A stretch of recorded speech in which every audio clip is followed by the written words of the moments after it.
Hello guys. आज के English class में हम लोग रूल्स ऑफ नाउन के नेक्स्ट पार्ट की चर्चा करेंगे और आज हम पर्टिकुलर ऐसे वर्ब्स के विषय में जानेंगे इस रूल में कि ऐसे वर्ब्स जिनके बाद रिफ्लेक्सिव प्रोनाउन लगाना अनिवार्य हो जाता है और अगर ऐसे वर्ब्स के बाद रिफ्लेक्सिव प्रोनाउन नहीं लगाते तो वो सेंटेंस आपका इनकरेक्ट रहता है। तो आइए जानते हैं ऐसे कौन से वर्ब्स हैं जिनके बाद रिफ्लेक्सिव प्रोनाउन का लगाना नितांत आवश्यक है। तो याद रहे, avail, betake, absent, pride, enjoy, drink, oversleep, resign, apply, plume, avenge, address, ride and acquit. ये ऐसे वर्ब्स हैं जिनके बाद रिफ्लेक्सिव प्रोनाउन का प्रयोग होता ही है। इन वर्ब्स के बाद रिफ्लेक्सिव प्रोनाउन नहीं लगाए जाने पर वो सेंटेंस इनकरेक्ट हो जाता है। आइए देखते हैं। आप देख रहे हैं उन वर्ब्स के बारे में कि ऐसे वर्ब्स जिनके बाद रिफ्लेक्सिव प्रोनाउन का प्रयोग किया जाना नितांत आवश्यक है। ऐसा ना होने की स्थिति में वो सेंटेंस इनकरेक्ट होगा। और ऐसे वर्ब्स हैं avail, betake, absent, pride, enjoy, drink, oversleep, resign, apply, exert, plume, avenge, address, ride, acquit and acquit etcetera verbs हैं जिनके बाद रिफ्लेक्सिव प्रोनाउन का प्रयोग किया जाएगा।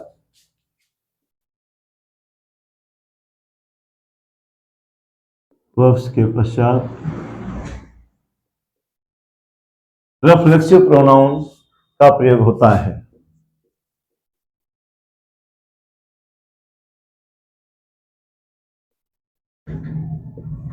प्रोनाउन का प्रयोग होता है। मैंने पहले बताया कि यदि इन वर्ब्स के बाद आप रिफ्लेक्सिव प्रोनाउन का प्रयोग नहीं करते तो वो सेंटेंस इनकरेक्ट होगा। आप देख रहे हैं एग्जांपल, चिल्ड्रन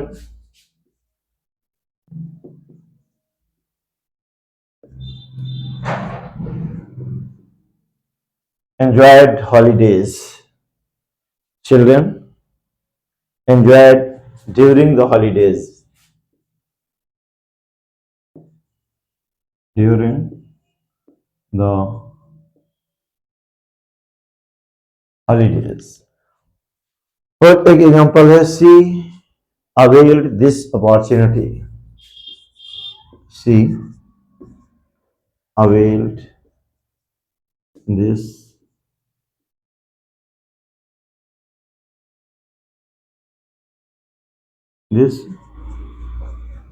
opportunity। और आप देख रहे हैं यहां पर ऐसे वर्ब्स का प्रयोग हुआ है जो ऊपर के वर्ब्स में आए हैं, यानी कि ये सेंटेंस आपका इनकरेक्ट हो गया। क्यों? क्योंकि आपने देखा है एंजॉयड और अवेल इन उन वर्ब्स में शुमार है जिनके बाद रिफ्लेक्सिव प्रोनाउन का प्रयोग किया ही जाना चाहिए। तो आप सेंटेंस को करेक्ट करने के लिए एंजॉयड के बाद रिफ्लेक्सिव प्रोनाउन लगाएंगे। और आपको पता है reflexive pronoun according to subject लगता है। सब्जेक्ट इसका चिल्ड्रन है, चिल्ड्रन थर्ड पर्सन है, प्लूरल नंबर है, डिनोटेड बाय दे, और दे का रिफ्लेक्सिव देमसेल्व्स होता है। आप यहां पर देमसेल्व्स ऐड करके सेंटेंस को सही करेंगे और अब वो सेंटेंस सही हो जाएगा। अगर आप देमसेल्व्स लगाते हैं तो सेंटेंस सही हो जाएगा। यहां देखें, सी अवेल दिस अपॉर्चुनिटी। अवेल भी उन वर्ब्स में है जिनके बाद रिफ्लेक्सिव प्रोनाउन आता है। यहां पर नहीं आया तो सेंटेंस को करेक्ट करने के लिए आप इनके बाद रिफ्लेक्सिव प्रोनाउन का उपयोग करेंगे और रिफ्लेक्सिव बनेगा सब्जेक्ट के अकॉर्डिंग। सब्जेक्ट है सी और सी का रिफ्लेक्सिव हर सेल्फ होता है। इस तरीके से इन रिफ्लेक्सिव प्रोनाउन का प्रयोग किए जाने के बाद ये सेंटेंस करेक्ट हो जाएंगे। और आपका रोल नेक्स्ट है, मैं आपको अब ऐसे वर्ब्स बताने जा रहा हूं जिनके बाद रेफ्लेक्सिव प्रोनाउन का प्रयोग नहीं करते, इनकी बात करते हैं, और जिनके बाद नहीं करते वो पर्टिकुलर वर्ब है with, draw, drop, disperse, feed, hide, rest, stop, turn, etcetera. Verbs के बाद कभी भी रेफ्लेक्सिव प्रोनाउन का प्रयोग नहीं किया जाना चाहिए। आप देख रहे हैं विद, ड्रॉ, हाँ तो आप देख रहे हैं with, draw,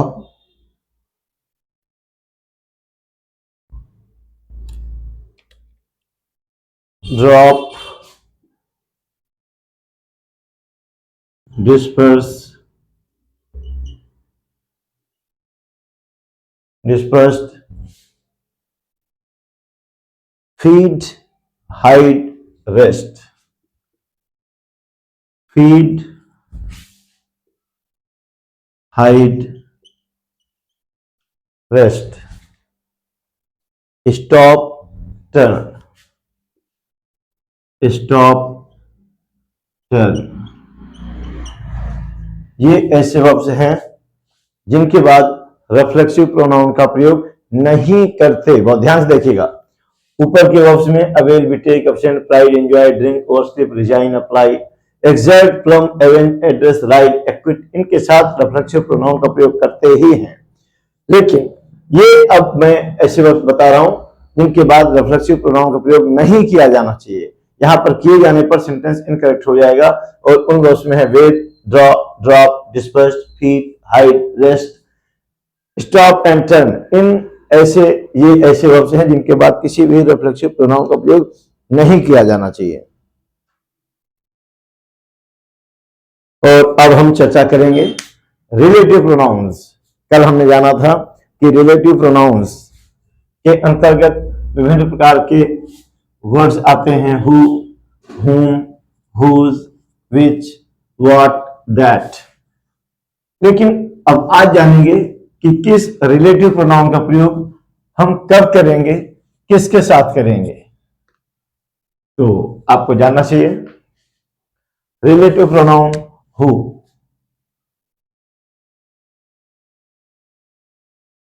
relative pronoun who, whom, whose, which, what, that। इनका प्रयोग कब करेंगे? पहली बात मैं बता दूं, आपको कल मैंने बताया था कि इन शब्दों का प्रयोग ये आप है नहीं, क्योंकि कल मैंने डिफरेंस बताया। आप देख रहे हैं relative pronoun, relative pronoun who, whom, whose, which, what, that। ये रिलेटिव प्रोनाउन है, इंटेरोगेटिव प्रोनाउन समझने की भूल नहीं करिएगा। कल मैंने आपको बताया था हम कैसे जानेंगे कि सेंटेंस में यहां पर ये रिलेटिव प्रोनाउन का काम कर रहे हैं या इंटेरोगेटिव प्रोनाउन का काम कर रहे हैं। तो याद रहे, कल मैंने बताया था अगर ये इंटेरोगेटिव प्रोनाउन के रूप में आएंगे तो these words should be used at the beginning of sentence. Sentence के शुरू में यूज होगा, और इनका मीनिंग कब, क्यों, कहां, कैसे, कौन वगैरह होता है। लेकिन जब ये रिलेटिव प्रोनाउन के रूप में आते हैं तो याद रहे इनका प्रयोग आप हिंदी के शब्द जो, जिसको, जिसका, जिसकी, जिनका, जिनकी शब्दों के लिए करते हैं, और विच का प्रयोग आप जो या जिससे शब्द के लिए करते हैं, व्हाट जो या जो कुछ शब्द के लिए होता है, और दैट का प्रयोग भी जो के लिए ही होता है। तो इसका मतलब ये नहीं कि हम किसी का यूज कहीं भी कर देंगे, क्योंकि यहां पर जो के लिए 4 वर्ड्स आए, who, which, what and that. हम जानेंगे कि किस का प्रयोग आप कब करेंगे। तो जानना चाहिए, who is used only with humans, who is used only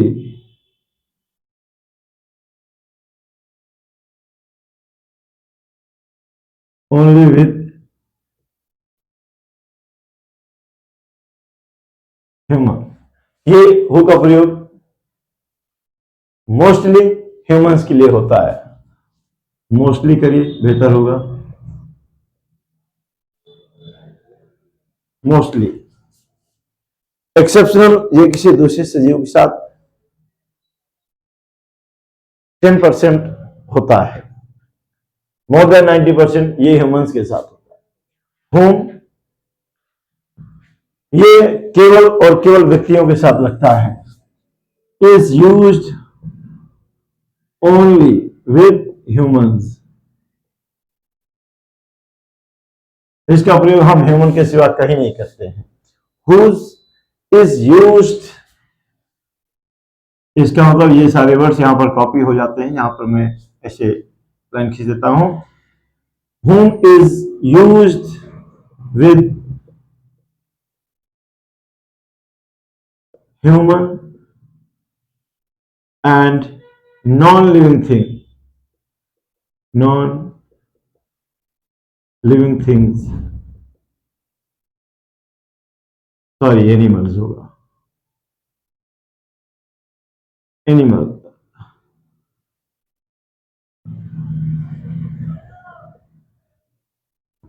animals, अरे animals and non living things, non living things के साथ होता है। व्हाट, ये किसी फैक्ट, इंफॉर्मेशन या रिपोर्ट को दिखाता है। What is used for to show, is used to show a fact, information or report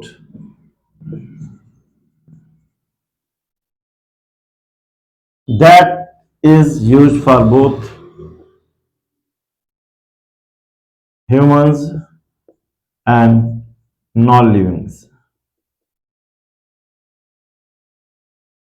लेकिन ये that का यूज हमने बताया तो ये ह्यूमंस के लिए होता है, नॉन लिविंग थिंग्स के लिए होता है। लेकिन कब होता है ये आपको कंडीशन से जानना है। मेरी बात आप समझ रहे होंगे। हमने बताया ये सारे रिलेटिव प्रोनाउन हैं। इन रिलेटिव प्रोनाउंस का पर्टिकुलर इन हिंदी टर्म्स के लिए हम करते हैं। कब करेंगे वो मैंने आगे बताया। Who is used mostly with human, प्रायः व्यक्तियों के साथ होता है। व्यक्तियों के अलावा 10% दूसरे प्राणियों के लिए भी हो सकता है। हुम का प्रयोग केवल और केवल व्यक्तियों के लिए होता है। हुज, जिसका मीनिंग जिसका जिसका जिसकी जिनका जिनकी के लिए होता है और के साथ लगता है। उसके बाद ये एनिमल्स के साथ होता है, नॉन लिविंग थिंग्स के साथ होता है। व्हाट, ये किसी फैक्ट, किसी इंफॉर्मेशन, किसी रिपोर्ट को दिखाने के लिए यूज होता है, इन सब के लिए।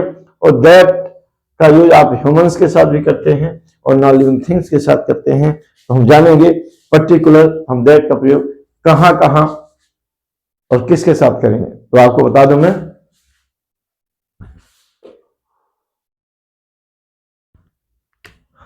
All, any, none, nothing, only. यह वर्ड्स बहुत ध्यान से देखिए। ऑल, आपको बता रहा हूं हम पर्टिकुलर दैट का प्रयोग कब करेंगे। आपने देखा जो सबके लिए करते हैं, ह्यूमंस के लिए और नॉन लिविंग थिंग्स के लिए करते हैं। लेकिन कब कब किसके साथ यूज करेंगे? तो आप देख रहे हैं all, any, none, nothing, only. इनके बाद यदि कभी भी किसी रिलेटिव प्रोनाउन का प्रयोग किया जाना है तो वो इनके बाद प्रयोग होने वाला एकमात्र रिलेटिव प्रोनाउन दैट हो, यानी कि all, any, none, nothing, only के बाद अगर कभी किसी रिलेटिव प्रोनाउन को लगाने की जरूरत होगी तो वो दैट के सिवा कोई और हो ही नहीं सकता। आपने ये फर्स्ट देखा, आप सेकंड देखेंगे, और इसमें आपको जानना चाहिए कि सुपरलेटिव डिग्री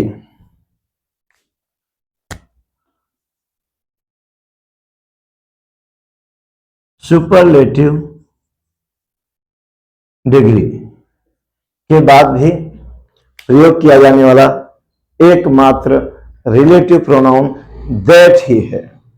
यदि सुपरलेटिव डिग्री के बाद किसी रिलेटिव प्रोनाउन के यूज करने की आवश्यकता महसूस होती है तो वो दैट के सिवा और कोई हो ही नहीं सकता है।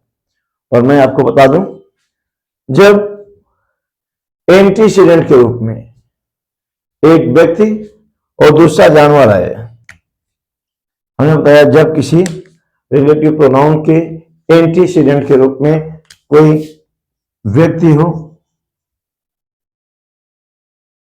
प्लस कोई एनिमल हो, या कोई व्यक्ति हो और कोई नॉन लिविंग थिंग हो, तो ऐसी स्थिति में भी यदि किसी रिलेटिव प्रोनाउन का प्रयोग किया जाना है तो वो भी दैट के सिवा कोई और हो ही नहीं सकता। जब एंटीसीडेंट के रूप में, एंटीसीडेंट मीन्स होता पूर्ववर्ती, जब किसी रिलेटिव प्रोनाउन के पहले एक व्यक्ति और दूसरा जानवर आएगा, एक व्यक्ति या कोई दूसरी निर्जीव चीज आएगी, तो यदि उनके बाद किसी रिलेटिव प्रोनाउन का प्रयोग करना होगा तो वो दैट होगा। इन चीजों को बहुत ध्यान से सुनिए, क्योंकि अगर ऐसा यूज नहीं किया गया तो हमारा सेंटेंस इनकरेक्ट होगा। मैं भी आपको एग्जांपल्स में दिखा के समझा रहा हूं। हाँ, नेक्स्ट और लास्ट हमें जानना है कि और हम दैट का यूज कब करते हैं। तो मैं आपको बता दूं, हु और what interrogative pronoun, interrogative pronounce. अच्छा है, आप मेरी बात समझ रहे होंगे। हु और व्हाट जब इंटेरोगेटिव प्रोनाउन के रूप में आएंगे, और जब हु और व्हाट इंटेरोगेटिव प्रोनाउन के बाद किसी रिलेटिव प्रोनाउन के लगाने की जरूरत होगी तो उस स्थिति में भी इनके बाद कंजक्शन दैट के सिवा कोई और हो ही नहीं सकता। अपेक्षा है आप मेरी बात समझ रहे होंगे। अब हम चीजों को बेहतर तरीके से समझने के लेते हैं कुछ एग्जाम्पल्स।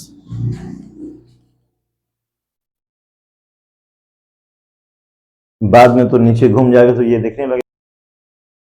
जी, अभी तक आपने देखा कि मैं आपको ऐसे रिलेटिव प्रोनाउंस को डिक्टेट किया। मैंने अभी आपको रिलेटिव प्रोनाउन डिक्टेट किया और बताया कहां पर हु, कहां पर होम, कहां पर विच, व्हाट और दैट का यूज करते हैं। आइए देखते हैं एग्जांपल्स, और आप लोग बताइए कि क्या ये सेंटेंस सही है या नहीं सही है, और इसका कारण क्या, सही हो तो क्यों, और ये रॉन्ग है तो क्यों। तो देखिए, आप फर्स्ट एग्जांपल देख रहे हैं। देखिए, Karan was only person who could defeat Arjun. Karan ही एक ऐसे एकमात्र व्यक्ति थे जो अर्जुन को हरा सकते थे। का प्रयोग आप व्यक्तियों के साथ करते हैं, और यहां पर हु करण के लिए आया है तो ये सही है। सही होता काश यहां पर ये ओनली नहीं होता, क्योंकि मैंने आपको बताया है व्यक्तियों के साथ हु लगता है,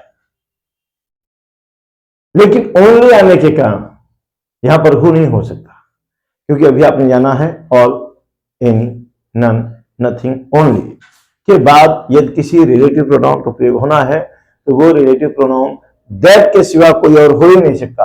आप सेंटेंस को करेक्ट करना चाहते हैं तो आपको ये रिलेटिव प्रोनाउन हटाना पड़ेगा और यहां पर कंजक्शन आपको दैट लगाना पड़ेगा। क्यों? उसका रीजन ये है क्योंकि ओनली आया है, ओनली के बाद प्रयोग होने वाला एकमात्र रिलेटिव प्रोनाउन दैट है। सेकेंड एग्जाम्पल, यहां पर what is it which troubles you so much. जैसे कोई इसे पूछो क्या है जो तुम्हें बहुत परेशान करती है, जो तुम्हें बहुत ट्रबल में डालती है, क्या है वो चीज? तो हमें लगता है वो किसी फैक्ट की बात कर रहा है, मतलब वो किसी चीज को बता रहा है और किसी नॉन लिविंग थिंग के साथ लगता है, लेकिन गलत हो गया। आपको मैंने बताया है कि जब व्हाट इंटेरोगेटिव प्रोनाउन के बाद अगर किसी रिलेटिव प्रोनाउन का प्रयोग होना है, करना है, तो वो दैट के सिवा कोई और हो ही नहीं सकता। ये इंट्रोगेटिव प्रोनाउन है, इसके बाद ये रिलेटिव प्रोनाउन है और व्हाट के बाद, व्हाट इंट्रोगेटिव प्रोनाउन के बाद प्रयोग होने वाला एकमात्र रिलेटिव प्रोनाउन आपका दैट होता है। तो यहां भी आप दैट करेंगे और आपका सही हो जाएगा। आप थर्ड की बात कर रहे हैं, it is the best home I could do. ये सबसे बढ़िया है जिसको मैं कर सका, जिसको मैं कर सका। लगता है ठीक है यार, जिसको के लिए होम का प्रयोग होता है, ये सही होता, काश यहां पर ये सुपरलेटिव डिग्री नहीं होती, क्योंकि आपने अभी जाना है सुपरलेटिव डिग्री के पश्चात भी प्रयोग होने वाला एकमात्र रिलेटिव प्रोनाउन दैट है। तो आपको इसे हटाना पड़ेगा और इसके बदले पर आपको दैट लगाना पड़ेगा। चलिए, अच्छा है। आप फोर्थ एग्जांपल देख रहे हैं, take any pen which you like most.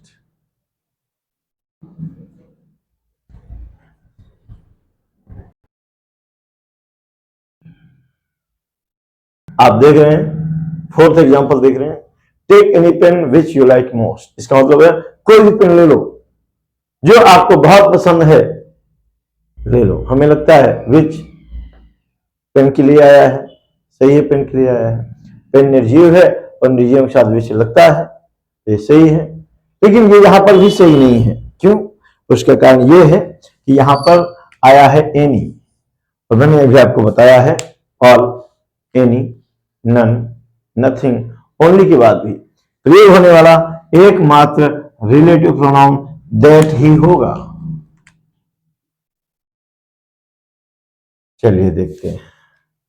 आप फिफ्थ एग्जांपल देख रहे हैं, a man and his cow who entered my fields. एक व्यक्ति और उसकी गाय जो मेरे खेतों पर एंटर किया, प्रवेश किया, वर कॉट, उन्हें पकड़ लिया गया। ये रिलेटिव प्रोनाउन है, आप देख रहे हैं, और रिलेटिव प्रोनाउन के एंटीसीडेंट के रूप में आए हैं ये दोनों, एक व्यक्ति है और दूसरा जानवर है। बताइए आपको कुछ याद आया क्या? याद आना चाहिए। मैंने बताया जब किसी रिलेटिव प्रोनाउन के एंटीसीडेंट के रूप में, एंटीसीडेंट के रूप में मतलब इनके पहले आने वाले शब्दों के रूप में एक व्यक्ति और दूसरा जानवर आएगा, या एक व्यक्ति दूसरा निर्जीव चीज आएगा, तो ऐसी स्थिति में आपको कंजक्शन दैट ही लगाना होगा, इसके सिवा कोई और हो ही नहीं सकता। देख रहे हैं, और आप देख रहे हैं, who is their home I don't know. कौन है वहां? जिसे, अर्थात जिसको मैं नहीं जानता। जिसको का सेंस है, होम का प्रयोग जिसको के लिए होता है, तो ये सही लग सकता है, संयोग से ये भी सही है नहीं। क्यों? क्योंकि आप देख रहे हैं, ये आप देख रहे हैं क्या है, ये इंटेरोगेटिव प्रोनाउन है। क्यों?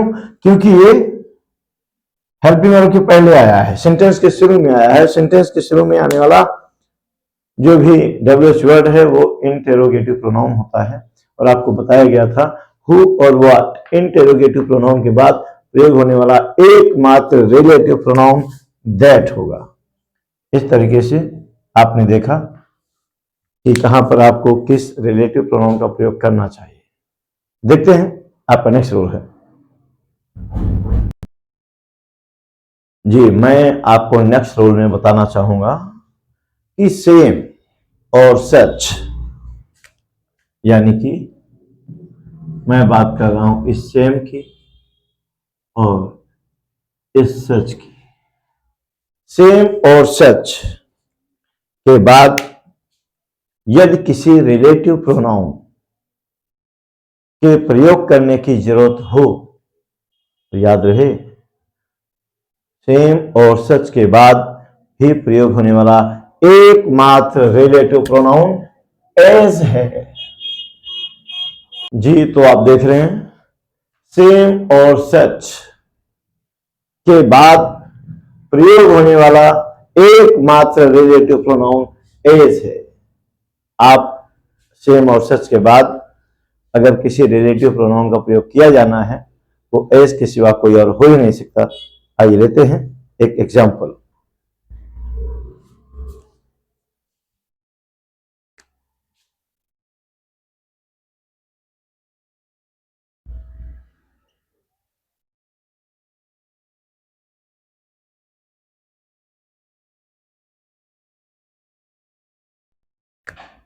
ये फर्स्ट है, ये सेकंड है, और आप देख रहे हैं this is the same book which I bought yesterday. इसका मतलब है ये, हाँ आप देख रहे हैं सेंटेंस, और इसका मतलब है कि ये वही पुस्तक है, यह वैसी ही पुस्तक है जिसको मैंने कल खरीदा था या जिसे मैंने कल खरीदा था। और लगता है यार जो या जिसे के लिए विच लगता है लगा है, कोई दिक्कत नहीं, क्योंकि इसका मीनिंग है ये वैसी ही पुस्तक है जिसे मैंने कल खरीदा था। और जिसे के लिए विच लगता है हमने लगाया है, ऐसा हमें लगता है लेकिन ऐसा है नहीं। क्यों? क्योंकि आप देख रहे हैं अभी आपको बताया गया है सेम, यहां भी देख रहे हैं these mangoes are not such that he expected। ये मैंगोज आर नॉट, ये ऐसे नहीं है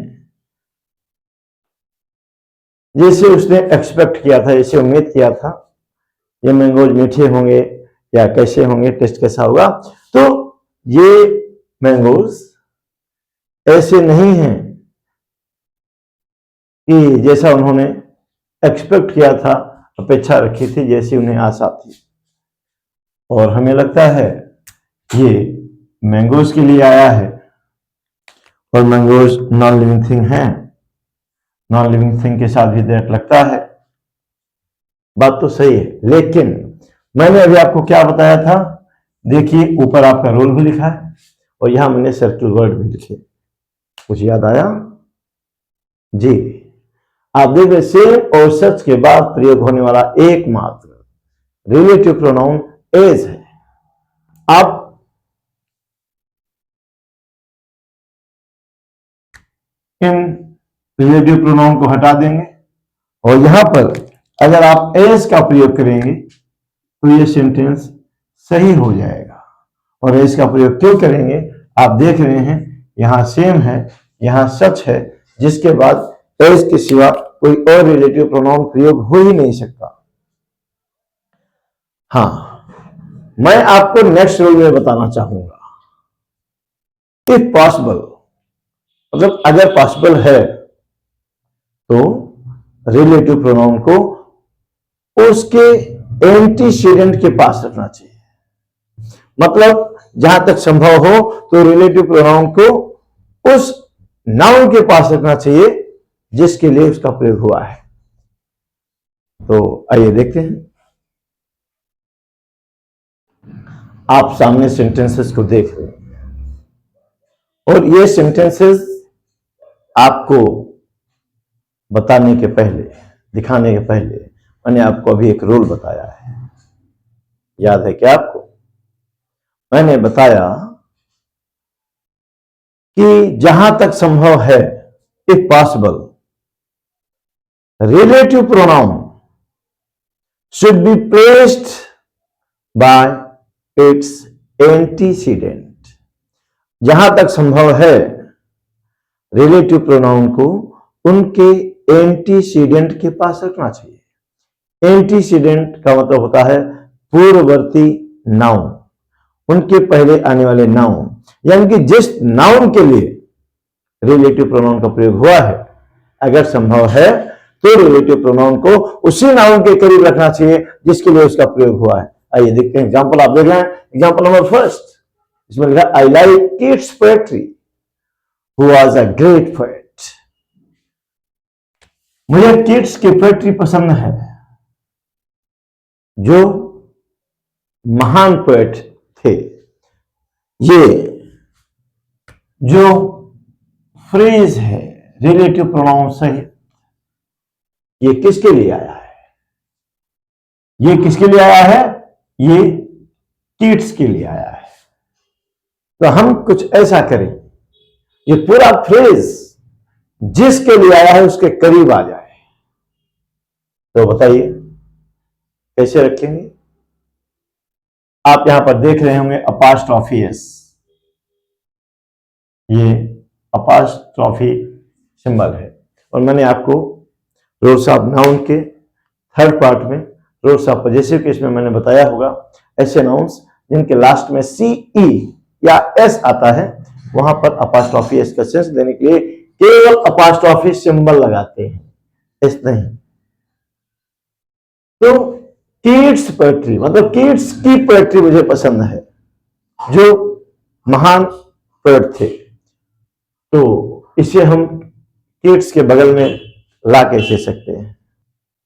हम कैसे किड्स के बगल में ला सकते हैं? तो याद रहे अपास्ट्रोफी एस हम अगर हटा दें, अपास्ट्रोफी एस का सेंस देता है ये अपास्ट्रोफी मान, अगर इसे हटा दें तो पॉसिबल है ये फ्रेज किड्स के पास आ जाए। हटाते कैसे? मैंने आपको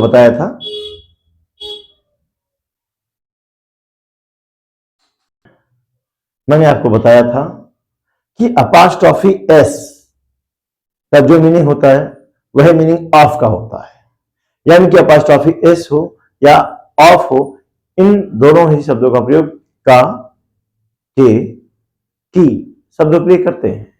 अगर अपास्ट्रोफी एस नहीं लगेगा तो ऑफ लगेगा।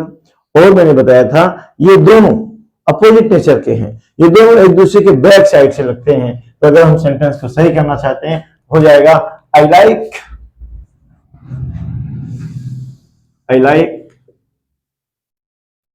Poetry of kids.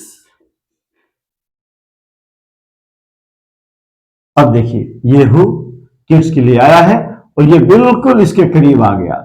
ये सारा फिर यहां पर कॉपी हो जाएगा, कंप्लीट हो गया। I like poetry of kids who was a great poet. अब ये सेंटेंस करेक्ट हो गया, ऊपर वाला सेंटेंस इनकरेक्ट था। क्यों इनकरेक्ट था? मैंने अभी आपको समझाया। रिलेटिव प्रोनाउन अगर पॉसिबल है तो उसके पास रखिए जिसके लिए इसका प्रयोग हुआ है। तो हमने ऐसा किया तो ये सेंटेंस सही हो गया। आइए देखते हैं नेक्स्ट एग्जांपल। सेकंड है the horse won the race which I bought yesterday. जरा सोचिए इसका मीनिंग क्या है भाई? इसका मीनिंग क्या है?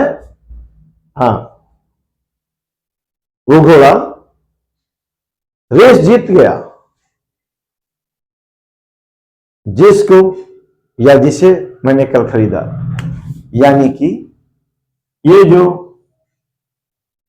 फ्रेज है या कहें क्लॉज है, ये किसके लिए आया है? हाँ, और इसकी शुरुआत रिलेटिव प्रोनाउन से है। ये किसके लिए आया है? आप समझ रहे होंगे, ये हॉर्स के लिए आया है। तो कुछ करिए, वो हॉर्स के पास आ जाए तो ही सही होगा। ऊपर तो अपोस्ट्रोफी एस लगा था, यहां पर हमने ऑफ कर दिया था अपोस्ट्रोफी एस के बदले। यहां पर तो ऐसा कुछ है नहीं। देखिए कुछ करिए, ये नाउन क्लॉज के रूप में आया है। नाउन के विषय में बता रहा है, हॉर्स नाउन है और जो नाउन के विषय में कुछ कहता है वो नाउन क्लॉज होता है। और चूंकि वो नाउन क्लॉज है तो रखिए हॉर्स के बगल में रखिए। अगर सेंटेंस को सही करना चाहते हैं तो वो क्या हो जाएगा? The horse which I bought yesterday, which I bought, इस तरीके से ये सेंटेंस भी आपका करेक्ट किया जा सका। अपेक्षा है आप मेरी बात को समझ रहे होंगे। हम लोग लेते हैं नेक्स्ट रूल है कि जब दो सिंगुलर नाउन एंड से जुड़े हों, जब दो सिंगुलर नाउन एंड से जुड़े हों, जब दो सिंगुलर नाउन एंड से जुड़े हों,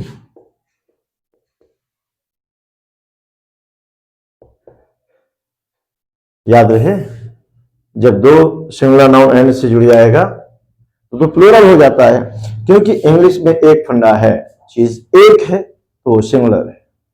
अगर चीज दो हो गई या दो से कितनी भी ज्यादा हो गई वो प्लूरल है। तो आपको मैं बता रहा हूं, जब दो सिंगुलर नाउन एंड से जुड़े होंगे तो प्लूरल हो जाएगा। तो ऐसी स्थिति में आप उनके साथ प्लूरल वर्ब का प्रयोग करेंगे। लेकिन जब दो सिंगुलर नाउन एंड से जुड़े हैं और यदि दोनों में पहले ईच या एवरी का प्रयोग हुआ है तो ऐसी स्थिति में इनके बाद प्रयोग होने वाला प्रोनाउन या वर्ब दोनों ही सिंगुलर नंबर में होंगे।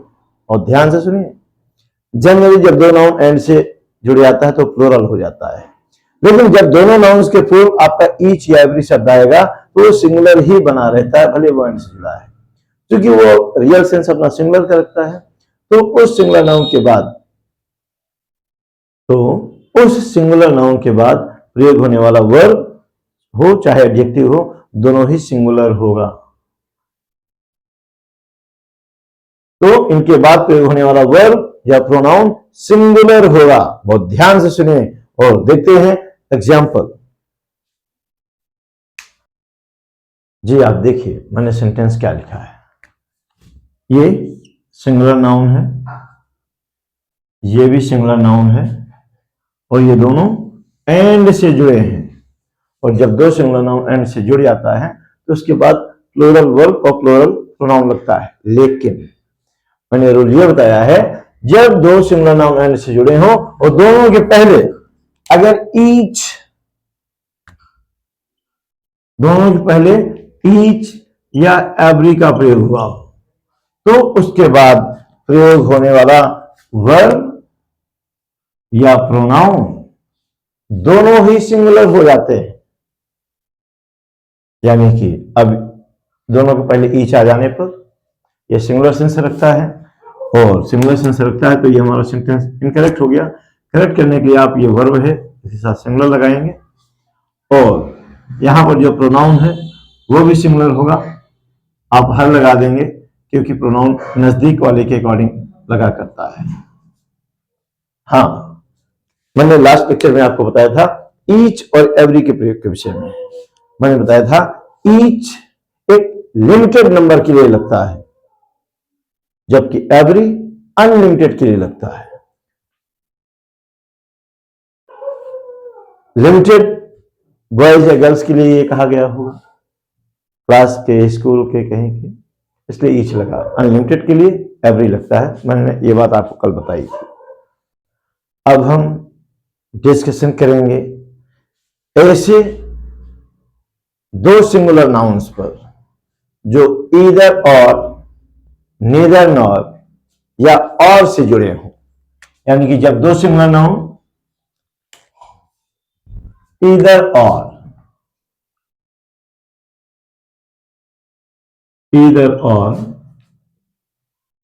नीदर नॉर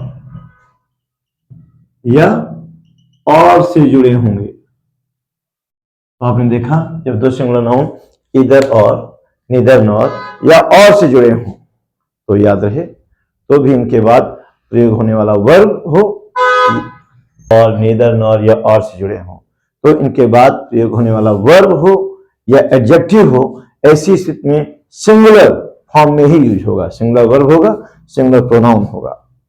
अगर ऐसा है तो आप एग्जांपल देख रहे हैं, इधर रमन। तो आपने देखा जब दो सिंगुलर नाउन इधर और नीदर नॉर या और से जुड़े होंगे तो उनके बाद प्रयोग होने वाला वर्ब या प्रोनाउन सिंगुलर फॉर्म में ही होगा। समझ रहे होंगे आप मेरी बात? आप देख रहे हैं, इधर Raman must do their work। और आपका नेक्स्ट है neither टीना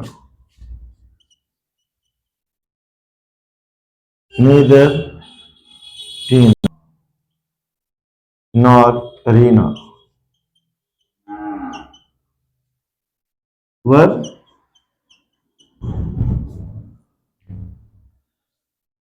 हाँ आप देख रहे हैं were awarded for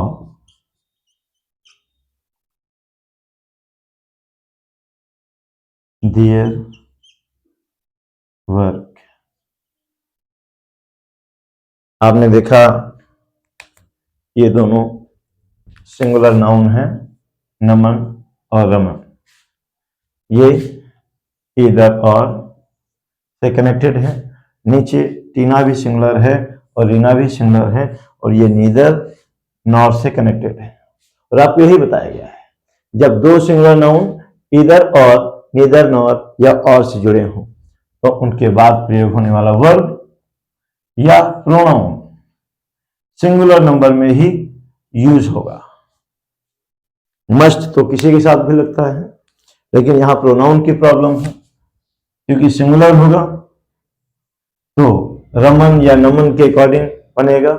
ये दोनों सिंगुलर नंबर हैं, मैस्कुलिन जेंडर है, डिनोटेड बाय ही, और ही के अकॉर्डिंग ये पॉजेसिव केस है, तो हमें यहाँ हिज करना होगा। यहाँ पर देख रहे हैं, यहाँ भी सिंगुलर, टीना रीना थर्ड पर्सन है, सिंगुलर नंबर है। मैं देख रहे हैं रीना और टीना दोनों सिंगुलर हैं और ये नीदर नॉर से जुड़े हैं। उनके बाद प्रयोग होने वाला जो वर्ब होगा वो भी सिंगुलर होगा और जो प्रोनाउन होगा वो भी सिंगुलर होगा।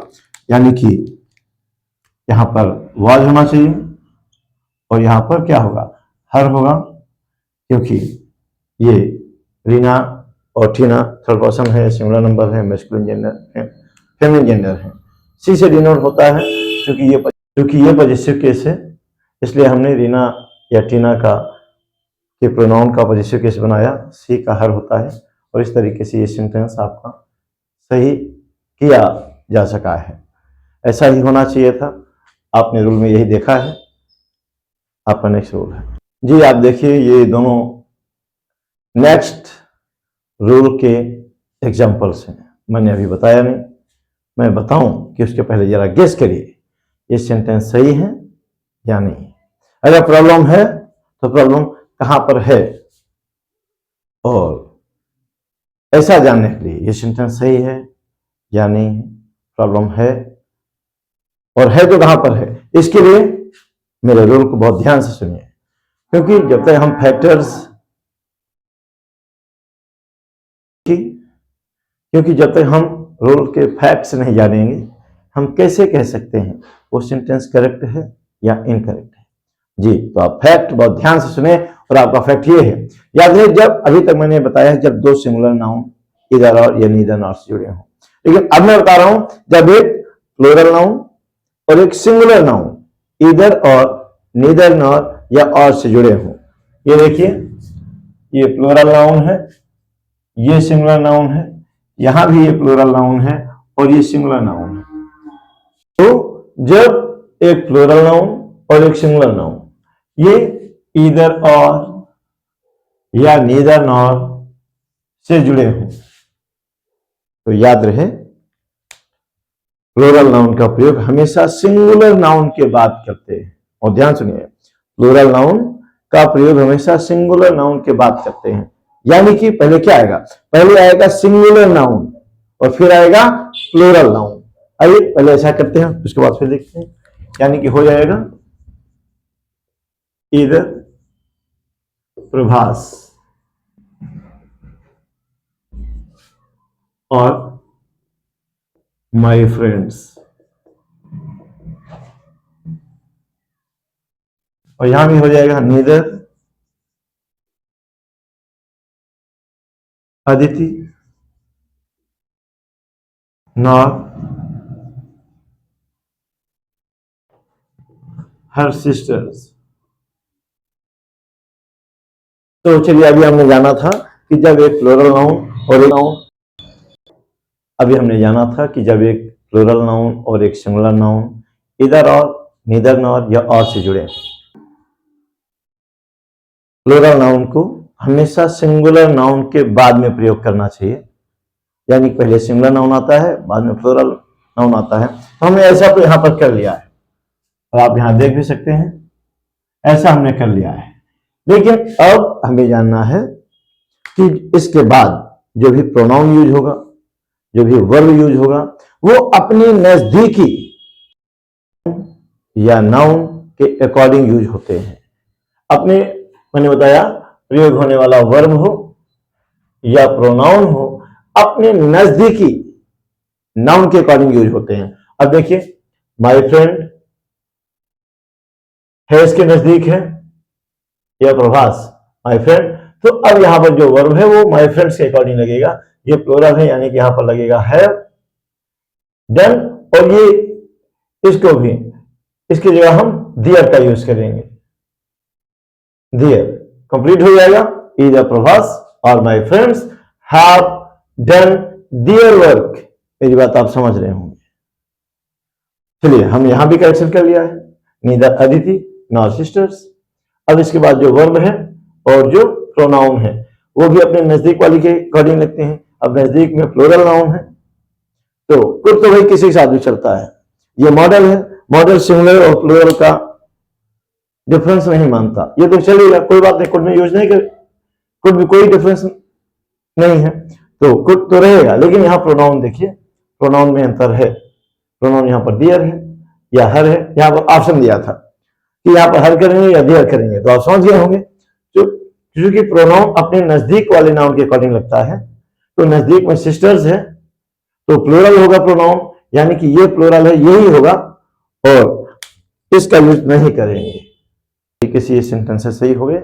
और आपको मैंने ये रूल बताया था कि जब एक प्लूरल नाउन और एक सिंगुलर नाउन इधर और नीदर नॉर से जुड़े हों, तो हमेशा सिंगुलर नाउन को पहले यूज करना चाहिए, प्लूरल नाउन को बाद में यूज करना चाहिए, और उसके बाद प्रयोग होने वाले वर्ब हो या एडजेक्टिव हो अपने नजदीकी नाउन के अकॉर्डिंग लगते हैं, अर्थात प्लूरल लगते हैं।